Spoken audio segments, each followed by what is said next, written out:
Il est vrai que j'ai fait beaucoup d'élections de Miss depuis 2018, en passant par ma première élection, Miss Lyon 2018, à la scène de Miss France en 2021. En vous disant ça, j'ai encore du mal à voir tout le chemin que j'ai parcouru, car ça me concerne et parfois dans notre tête on se fixe des limites. Mais pourquoi s'en fixer ? À travers cette vidéo, j'ai tout simplement envie de me confier à vous en vous donnant mes petites astuces, comme à mes copines, pour une première élection, et même si c'est pas forcément la première, vous verrez, je suis sûre que vous en apprendrez quand même à l'intérieur. En septembre, c'est un petit peu un mois marquant dans les élections régionales. Le rythme reprend pour trouver les 30 nouvelles jeunes femmes qui seront sur le plateau de TF1 en décembre prochain. J'espère que cette vidéo t'aidera et j'ai hâte d'avoir tes retours en commentaire. Je pense qu'avec cette petite intro, vous aurez compris un petit peu le concept de cette vidéo. On va parler, ou plutôt répondre à la question comment être prête, ou du moins le mieux possible, pour sa première élection de Miss. Là, à l'heure où je vous tourne cette vidéo, je pense que ça se voit à la caméra, je suis quasiment no make-up parce que dans moins de 1 heure, je vais partir pour me faire des extensions de cils et il faut tout simplement pas être maquillée, surtout au niveau des yeux. Donc voilà, je suis très contente d'aller à ce petit rendez-vous, ça fait très longtemps. Et maintenant, on va rentrer dans le vif du sujet. Pour rentrer dans le vif du sujet, on va parler du premier point qui est super important pour moi, c'est tout ce qui est soin de la peau, soin du corps. Alors déjà, il faut avoir une routine qui correspond à votre type de peau. Ça, c'est pas moi qui vais vous l'apprendre, mais par contre, un point qui est pour moi essentiel et qu'on néglige un petit peu de temps en temps, c'est que généralement, la veille des élections, on a tendance à se dire « Oh bah tiens, je vais me faire un petit masque ou je vais me faire un petit gommage ». Et généralement, c'est des produits que vous n'avez jamais testés auparavant. Par pitié, ne faites pas ça. Qui vous dit que ces produits sont adaptés à votre peau, vous ne savez pas comment elle va réagir, et il est fort probable que le lendemain matin, vous vous réveillez avec une peau soit toute rouge, soit toute déshydratée, soit avec des spots qui ont poussé de partout. Donc, la veille de l'élection, on évite de tester maintes et maintes produits, on se fie à sa routine et on ne fait rien de plus. Par contre, une chose que je fais tout le temps la veille des élections, c'est vraiment une étape que je néglige jamais, et qui est pour moi le b.a.-ba avant une élection, c'est de faire une douche auto-bronzante. Honnêtement, je pense que ça se voit, j'ai une carnation de peau assez claire, et pour moi c'était un vrai complexe en élection, surtout quand je portais des robes, quand je défilais en maillot de bain, j'avais l'impression de pas être assez visible si je puis dire, et du coup avant chaque élection je me faisais un petit coup de boost histoire d'avoir un teint un peu plus allé, avoir un retour effet de vacances. Je reviens de Tahiti, ça fait 1 semaine alors qu'en soit pas du tout, j'étais devant l'esthéticienne comme ça en train de me faire peinturer. Si vous regardez cette vidéo, c'est que vous allez faire une élection dans pas longtemps ou tout simplement que le sujet vous intéresse. C'est vrai que les lumières sur scène pendant les élections de Miss ne nous mettent absolument pas à notre avantage, c'est souvent des lumières qui ont tendance à nous faire un petit peu plus blanches et déjà si vous êtes blanche de base et qu'en plus de ça les lumières vous ternissent encore plus, c'est pas possible. Et très important, avant chaque douche auto-bronzante, il faut faire un gommage. Quoi va servir le gommage juste avant une douche auto-bronzante? Ça va vous permettre de ne pas avoir de traces sur le corps et de prolonger le bronzage un petit peu plus longtemps. Personnellement, si j'ai bien un gommage à vous recommander et que j'utilise depuis plusieurs semaines, il sort de la douche, j'ai les mains toutes mouillées parce qu'il est tout mouillé, je l'ai utilisé il y a pas très longtemps, c'est le gommage de Elifexir, le Cacao Sense. Moi personnellement, je fais partie des filles qui prêtent une grande importance aux odeurs des produits et celui-ci il m'a plus que convaincue puisque c'est une odeur au chocolat, c'est pas trop entêtant, c'est juste gourmand, tout ce qu'il faut. À chaque fois que je fais ce gommage sous la douche, c'est une pure partie de plaisir et en plus de ça, l'odeur reste sur le corps et il prépare ma peau avant la douche auto-bronzante, donc c'est tout ce que je recherche. En plus de faire le taf avant la douche auto-bronzante, je le fais la veille généralement. Si je fais la douche auto-bronzante le mardi, je fais mon gommage le lundi soir. Il va aussi vous permettre de réduire la peau d'orange, d'apporter vraiment un éclat immédiat à la peau et un toucher tout doux, c'est super agréable.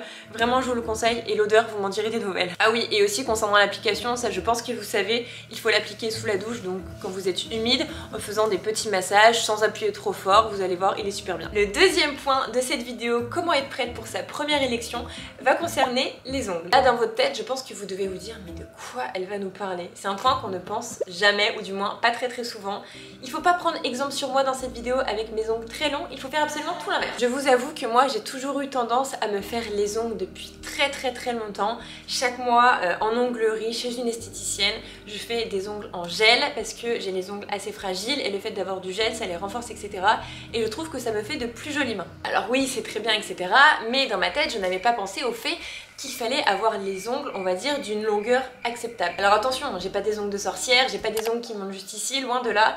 Là, faut pas les prendre en compte parce que ça fait plus de 1 mois de repousse, j'ai mon rendez-vous dans 2 jours. Faut pas m'accabler dans les commentaires, s'il vous plaît, j'applique vraiment ce que je dis. C'est vrai que pour les élections, ce n'est absolument pas recommandé d'avoir des ongles longs, bien au contraire, c'est recommandé d'avoir la forme, on va dire, la plus simple, la plus chic, la plus classe possible. Généralement, c'est quand même une coupe et une pose assez courte, avec des couleurs très neutres. Moi, personnellement, je faisais poser des ongles la moitié de ce que j'ai là, mais vraiment la moitié, avec une forme très clean, juste avoir un effet propre sur les mains, avec une couleur blanche ou un beige, un rose pâle, quelque chose de très naturel, comme si c'était vraiment vos ongles et qu'il n'y avait rien dessus. C'est vrai qu'on s'en rend pas forcément compte, mais c'est vraiment un point qui est regardé, qui est souvent inspecté. Il y a parfois même des comités qui écrivent dans le mail où il y a tout le récap de toute l'élection, attention aux ongles, ongles courts ou naturels. Donc pas la peine de se faire des griffes 2 semaines avant. Le troisième point de cette vidéo va concerner la culture générale. Je pense que ça ne surprend personne. C'est vraiment super important de s'informer de l'actualité de votre région, de votre département et de la France de manière générale. Je crois que maintenant dans la majorité des élections, il y a un test de culture générale avant Miss France pour un petit peu situer le niveau de chaque candidate. Il y a énormément de sites internet sur lesquels vous pouvez vous référer pour faire des tests de culture générale.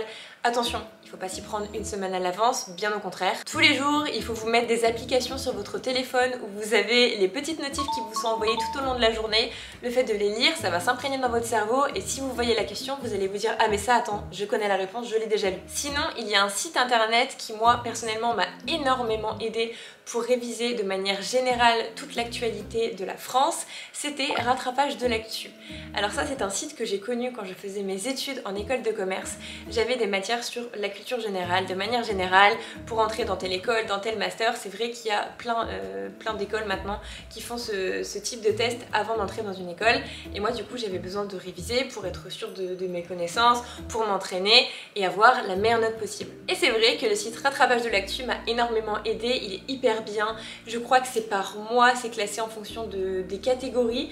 Et honnêtement, si vous le faites tout le temps, je pense que des fois, il y a des personnes, des comités, qui vont choper leurs questions là-bas. Et aussi, bien évidemment, vous pouvez refaire les tests des années précédentes des Miss, c'est-à-dire que vous pouvez les retrouver sur internet, vous faites test culture générale, Miss France 2021, test Miss France 2022, et ainsi de suite. Au moins, ça vous permet de voir un petit peu les questions. Des fois, il y a des comités régionaux qui vont choper leurs questions dans le Miss France de l'année précédente, et au moins, ça vous fait tout réviser, c'est vraiment un package complet. Et attention, ne pensez pas que la culture générale, c'est quelque chose à négliger, bien au contraire. J'ai déjà été membre du jury, et à côté, du coup, de notre fiche, il y a le nom de toutes les candidates, il y a tous les passages qui sont notés, et il y a aussi la fameuse colonne culture générale avec la note que les candidates ont obtenue. Le quatrième point pour être prête pour sa première élection de Miss, c'est de faire du sport, de s'entretenir. Pour ce point-ci, je vais parler de mon expérience à moi, vous expliquer un petit peu comment j'ai vécu la chose. C'est vrai que moi, j'ai toujours eu une corpulence assez fine, j'ai toujours été mince de corps, malgré le fait que je mange énormément. Cette famille, je vous en ai parlé dans ma dernière vidéo YouTube, si vous ne l'avez pas vue, je vous invite à aller la regarder. Mais il s'avère que mon problème à moi, c'était d'être fine, mais vu que je ne faisais pas de sport, je n'étais pas assez tonique. C'est-à-dire que j'étais fine, mais j'étais un peu mollasse quoi. Donc ce que j'ai fait tout simplement, c'est de faire du sport, je crois, 3 fois par semaine, 4 fois par semaine, les quelques mois qui ont précédé l'élection.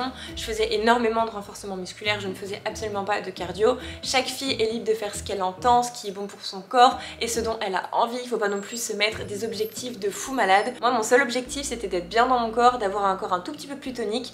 Et du coup, c'est ce que j'ai fait en faisant plusieurs séances de renforcement musculaire par semaine. Dernièrement, j'ai découvert le Pilates sur machine, j'ai adoré et ça travaille vraiment tous les muscles du corps, donc c'est vraiment quelque chose que je vous conseille. Mais encore une fois, c'est à vous de choisir ce que vous préférez, c'est votre corps, c'est votre motivation. Et pour être motivé, il faut aimer ce qu'on fait. Sinon, pendant mes entraînements à moi, il y a quelques années, je faisais exclusivement des vidéos sur YouTube, je n'allais pas en salle. Quoique si, de temps en temps, j'accompagnais soit ma maman, soit mon copain, et je faisais du coup avec des machines qui étaient un peu plus ciblées sur le bas du corps, avec du poids, chose que je n'avais pas chez moi, et voilà. D'ailleurs, quelque chose que je vous conseille en complément de vos séances de sport, c'est d'appliquer ce fameux produit, c'est le Push-Up 10 de la marque Elifexir. C'est vraiment un produit que j'utilise en complément de mes séances de sport, parce que depuis quelques semaines, du moins depuis la rentrée, j'ai repris et je suis très fière de moi. À l'intérieur de ce produit, c'est vraiment un gel qui est sculptant, qui va aider un petit peu à redéfinir les fesses. Là, je sens l'odeur. Honnêtement, c'est super frais, c'est super agréable et à chaque fois que je l'applique sur ma peau, je suis trop contente parce que vous savez, c'est pas le genre de matière qui est galère à pénétrer et surtout, ça ne laisse pas un fini désagréable. À l'intérieur de ce produit, il y a de la glossine et ça va favoriser l'élimination des liquides. Du coup, ça va aider à raffermir les tissus. Pour des raisons évidentes, je ne vais pas vous montrer l'application parce que bon, c'est au niveau des fesses. On n'est pas encore assez intime et c'est quelque chose que je ne vais pas montrer sur YouTube. Depuis que j'ai repris le sport, j'applique tout le temps ce gel en sortant de la douche après une bonne séance.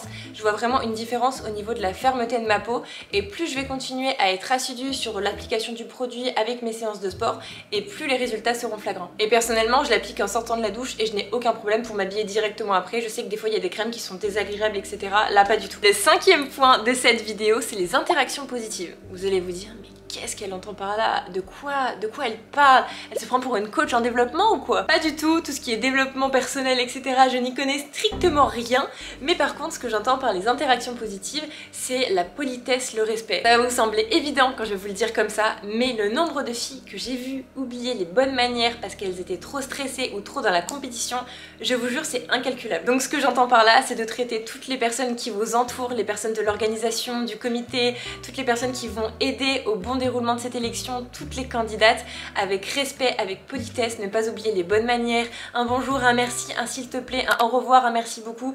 Je pense que c'est évident, mais je vous jure qu'il y en a beaucoup qui l'oublient. Et parfois ça peut faire défaut à certaines candidates parce qu'il y a des personnes du comité qui vont voir ce type de comportement et qui vont se dire c'est pas possible. Quand vous êtes invité à des événements, c'est le b.a.-ba d'être poli, vous représentez votre région, un département, une ville, peu importe, vraiment même de manière générale, sans écharpe, il faut pas négliger le monde qui nous entoure. Et enfin, le 6e et dernier point de cette vidéo, on va parler un petit peu du soir de l'élection. Alors non, je vais pas vous dire de pas être stressé parce que ça clairement ça ne se calcule pas et c'est hyper difficile à canaliser sa respiration etc. Il y a plein de vidéos différentes sur YouTube. Moi personnellement, un conseil que j'appliquais à toutes mes élections, mais vraiment je ne loupais jamais cette étape là, c'est vraiment un conseil que je vois de moins en moins appliqué et je ne comprends pas pourquoi. Le conseil c'est tout simplement d'appliquer une crème qui va vous laisser un effet doré et pailleté sur la peau. Moi personnellement, la crème que je vous conseille avant l'élection à appliquer une fois que vous êtes toute prête, en tenue, maquillée, c'est cette fameuse crème-ci de la marque Elifexir, c'est la Color Drain. Alors attention, ce n'est pas un auto-bronzant mais c'est un gel pour le corps